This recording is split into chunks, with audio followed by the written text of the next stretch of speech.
Jésus avait faim, il voit un figuier.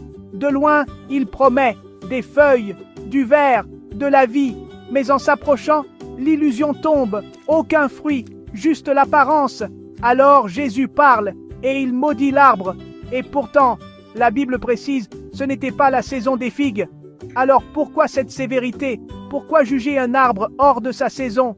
Parce qu'en face du Fils, on ne vit pas selon le calendrier, on vit selon la présence.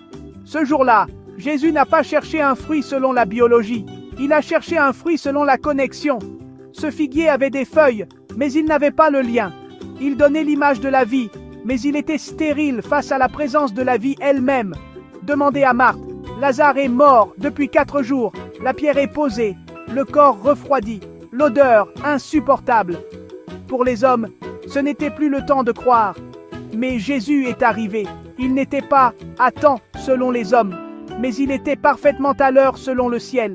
Il n'a pas eu besoin de conditions favorables. Il a simplement parlé, et la mort a lâché prise sur Lazare. Le corps s'est levé. Ce qui était hors saison, hors espoir, hors logique, est revenu à la vie. Tu attends le bon moment. Tu dis, ce n'est pas encore ma saison. Mais le ciel te répond, ta saison n'est pas une période. Ta saison, c'est une personne. Et cette personne, c'est Jésus. Là où il passe, les saisons obéissent.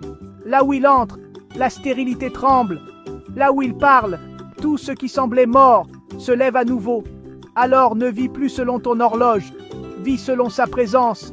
Car là où il est, il y aura du fruit, même hors saison.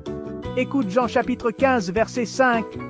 Sans moi, vous ne pouvez rien faire. Ton fruit ne vient pas du temps, il vient du lien. Alors reste connecté. Prions ensemble. Seigneur Jésus, toi qui es la source de toute vie, viens entrer dans ma saison, quelle qu'elle soit.